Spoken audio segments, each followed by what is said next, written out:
Vice President, Operations Excellence, North America at DHL Supply Chain, and one of the winners of this year's Women in Supply Chain Award, presented by Supply and Demand Chain Executive. Elaine, thank you so much for joining us today. First off, congratulations on this win. Thank you so much, Marina. Very honored. Yes, this is great. Oh, the honor is ours. Why don't you kick us off and kind of tell us a little bit about yourself and your company and how you kind of got to this point in your career?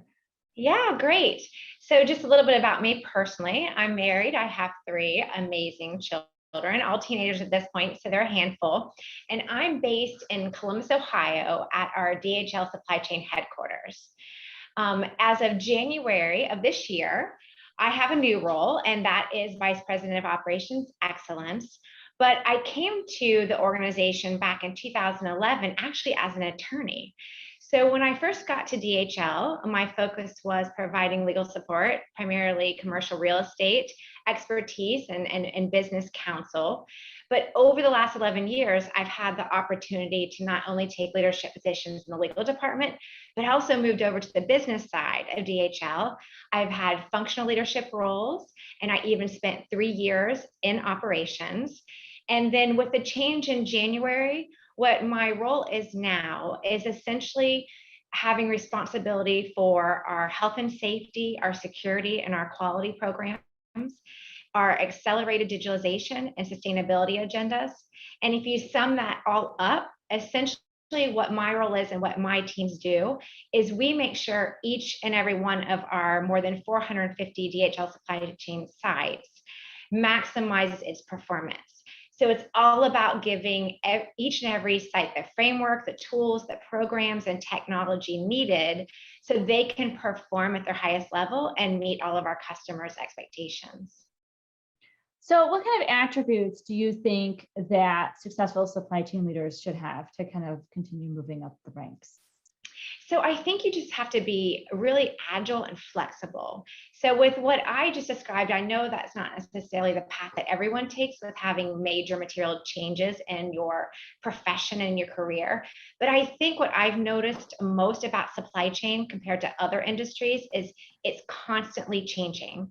So to be successful as a leader, you really have to be able to pivot.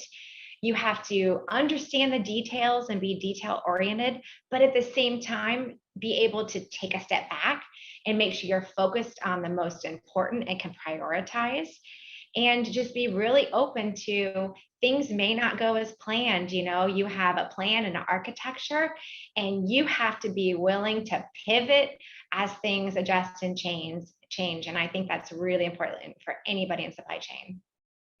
So obviously the supply chain industry has encountered a great deal of challenges. I think that one's pretty obvious. Yeah. But what we're seeing with a lot of these, award winners is that they really went to great lengths to overcome them. So why don't you kind of enlighten us on some of the challenges you and your team and your company faced, and kind of what you did to kind of overcome them? Yeah, well, so as a third party provider, we are focused 100% on our customers. So it was when the pandemic started and supply chain bottlenecks started to show themselves, we really had to sit down with every single one of our customers and understand where they're at in their journey, what we could focus on to help them. And then internally, to kind of get our act together, we had to do the same thing. There was a lot of programs or initiatives or technologies that we had planned to really focus on and to bring to market. And when the pandemic hit, it was more about everybody shifting to how do we keep people safe, first and foremost. How do we continue to provide services for our customers and make sure they can continue with their supply chains and getting their products to market? And a lot of the other great activities and initiatives that we all would have loved to focus on had to take a back seat for a good year. And I think that was really difficult for a lot of us because you're so excited about bringing new things to market and the accelerated digitalization agendas that we all have, but everything changed over the last year and a half to really say, what do we do to survive? How do we make sure people are operating, safely, are keeping our people safe, are keeping the lights on, are providing the basic services for our customers with what we could accomplish. And it was really all hands on deck. And it took a lot of teamwork and a lot of focus. So the supply chain industry has, traditionally been a male-dominated industry. We are seeing that change, thanks to wonderful women like you. So what, from your perspective, kind of what do you, what is it like being a woman role leader in the traditionally male-dominated industry? Yeah, I will say I have noticed there's been a significant amount of change, right? So I don't see it as much, but I will, admit that 4 to 5 years ago, when I took an operational leadership role, that was the first time I really felt it, because I walked into, a conference room to lead a meeting. And when I looked around the room, I realized, oh my goodness, I am the only female, anywhere in this building. And I had heard, a lot about supply chain being male dominated. At that point, I had been on the legal side and more on the functional side, which is much more diverse at headquarters. But when you get down to actual operations within a warehouse or running a transportation solutions, the majority of people that I was working with and leading were males. So it was, I don't really look at it as a negative experience. I still think at the end of the day, if you have the right people working with your organization and you have an inclusive culture, it works itself out. It was just a bit odd, because you would just be sitting there like, wow, I'm like the only woman, but most of my male counterparts were so good to me. I never noticed a difference. And I really, from my perspective, it has not been a negative thing. It's just been more of something that we've all observed.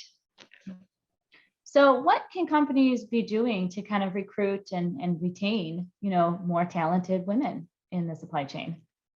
Yeah, I think early on. So, early on when people are first coming out of college, organizations have to really look at your existing roles, how, we characterize those roles and what success looks like, and be a bit more flexible and creative. And the reason I say that, Marina, is because in my world, if you look at how like our leadership and our board level presence, if you look at how a lot of those gentlemen were successful, they started in a warehouse floor, they worked themselves up through the ranks in operations. And they did what they needed to do, and they were very, very successful. But the way they operated and what made them successful isn't necessarily how the next generation is going to be successful. Supply chain and operations has changed too much. So we have to be really, really careful about how we articulate what it takes to make, to be successful in a role, so that when you have somebody that's maybe doing things a bit differently or approaches it differently, or wants like a hybrid work environment, but is still getting the work done, we can help support that and promote that and say, okay, that's fine. That may not be the way I did it 15 years ago when I started in that role in operations, but you know what? This woman, she's killing it. And maybe she has to have a hybrid, work environment where she comes in, she works from home, she works at night, but whatever, is required to make sure that person can be successful and contribute is the way we have to think about roles. And we can't be so structured that this is the only way to do it. And if we do that successfully, the talent level is just going to go to the next level, and you're going to be much more inclusive and you retain a lot more women. So with that being said, kind of what advice would you tell your younger self now, knowing everything you've accomplished thus far? Well, I'd probably say, I don't know that I'd say you shouldn't have gone to law school. I'm certainly very happy, that I became a lawyer. And I think, the skills I learned were invaluable. But I would just say, go into supply chain.